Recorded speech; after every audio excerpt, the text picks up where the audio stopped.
C'était un soir et on marchait et j'étais seul avec elle et en fait j'avais sa main sur... On marchait main dans la main, c'était trop ça.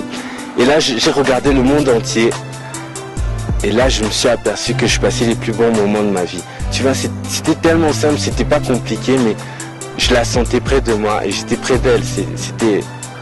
Comment dire? C'était spirituel, je peux dire comme ça. C'était le plus beau moment que j'ai passé. Hein. Ouais. Et c'était beau, mon frère. Ouais. Je devais avoir 16 ans. C'était l'homme plus vieux.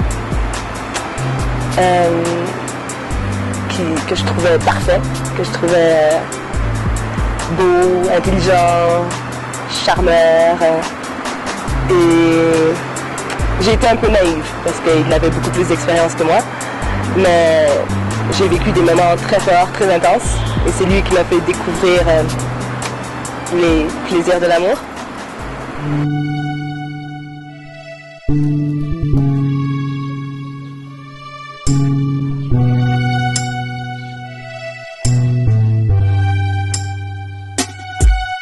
Le mot amour vient d'un mot, de trois mots grecs, puisque la majorité des langues sont venues du grec. Nous avons le mot amour, le premier c'est Eros. Eros, c'est l'amour érotique, c'est l'amour qu'on a une femme avec un homme, comme on le dit clairement dans la Bible, dans Genèse chapitre 1 verset 24, l'homme quittera son père et sa mère et s'attachera à une femme et ils deviendront une seule chair. Donc, c'est dans Genèse 2, 24.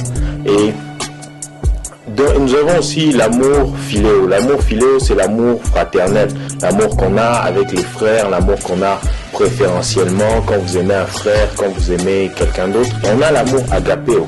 Cet amour agapé, c'est l'amour qui est l'amour de Dieu, l'amour que Dieu nous donne. C'est un amour qui est très grand, c'est un amour qui est vraiment extravagant, difficile à cerner.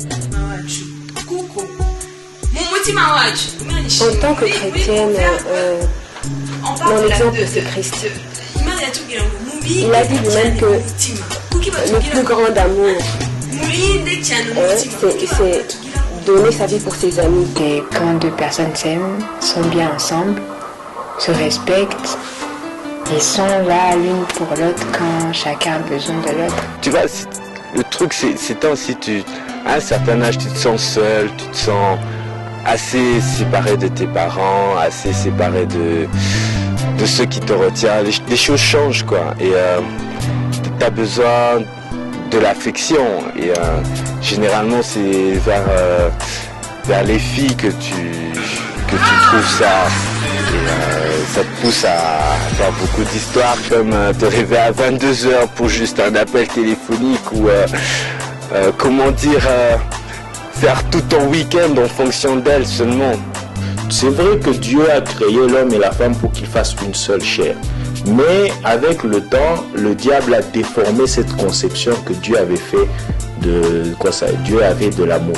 Dieu nous demande dans notre vie d'être chaste. Quand il a donné dans Exode chapitre 20 les commandements, il dit que tu ne convoiteras point la femme de ton prochain. Tu ne dois point commettre d'adultère. Ce copinage aujourd'hui, c'est qu'est-ce que ça a donné? Au cours des années, ça a donné toutes sortes de déviations, sexuelles. On a eu des jeunes filles qui n'étaient pas en âge de se marier, avoir des enfants, et des personnes qui n'étaient pas capables de supporter les enfants, les abandonner. On a eu le sida, on a eu tout ça, on est obligé de prendre toutes sortes de préservatifs. Pourtant, Dieu avait déjà donné la solution à tout ça. C'était l'abstinence jusqu'au temps du mariage. Si nous avions suivi les commandements de Dieu, aujourd'hui, on n'aurait pas tous ces problèmes. On n'aurait pas des filles mères. On n'aurait pas des gens qui souffrent. Le sida n'aurait pas pris les proportions qu'il y a aujourd'hui. Tous ces problèmes sont dus à quoi? À ce copinage là-bas. Parce que quand vous avez une copine, c'est comme prendre une allumette. Et vous allumez, et dès que ça va prendre le tapis, ça va brûler toute la maison. Aujourd'hui, vous êtes copain-copine. Demain, vous voulez vous embrasser. Après-demain, vous voulez passer à l'acte. Et tout ça, ça donne des conséquences. Et ces conséquences-là, c'est ce qui amène tous les fléaux d'aujourd'hui.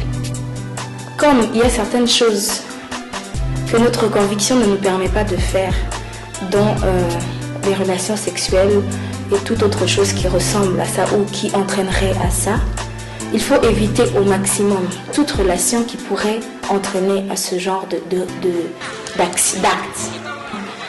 Avec des groupes de jeunes dans lesquels il y a sûrement des filles et des garçons, apprendre à vivre une vie sociale avant de vivre cette vie amoureuse. Il est possible de tomber amoureux, puisque on est des hommes. De tomber amoureux, c'est un sentiment normal. Mais il est mieux de se maîtriser avant l'âge du fiançailles. Parce que même étant dans le fiançailles, c'est difficile de vivre ça à cause des attirances de la chair. Donc ce serait mieux au maximum de se préserver étant encore jeune et de se fiancer, d'entrer dans une relation avec une vision qui n'est pas très loin, qui est proche du mariage. Je sais pas, je pense pas vraiment au mariage maintenant parce que je pense que je suis trop jeune. Je suis parfaitement d'accord avec elle parce que je respecte l'opinion de chacun. S'il pense que avoir un copain, ça va l'amener vers des choses qu'elle ne veut pas, alors elle doit attendre, elle doit s'abstenir parce qu'elle ne veut pas prendre ce risque-là et je la comprends parfaitement.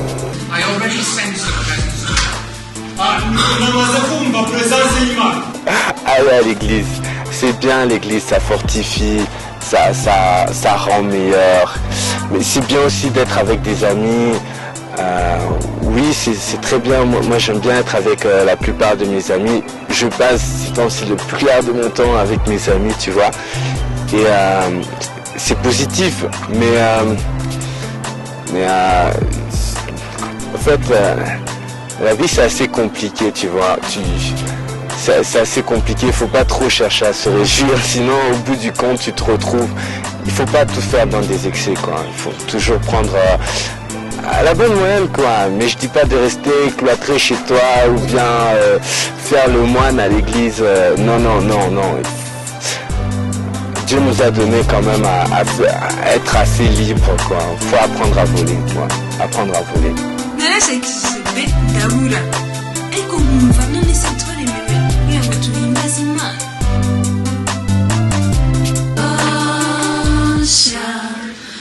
Kwaje gukori bitangaza mu gihugu cyacu n'ikiganza cye cy'iburyo n'ukuboko kwe kwera abizanishije agakiza ku Rwanda.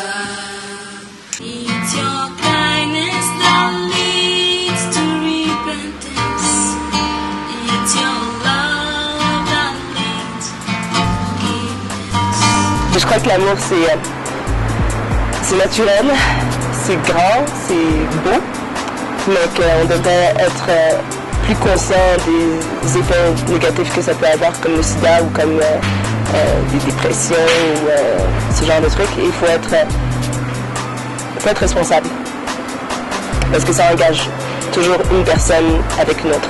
Je demanderais à aux gens qui veulent aimer, de penser, de réfléchir beaucoup sur cet amour, voir si c'est réellement pour satisfaire son prochain ou bien pour se satisfaire soi-même. Et comme c'est une grande chose que le Seigneur nous a demandé, c'est aimer son prochain comme soi-même.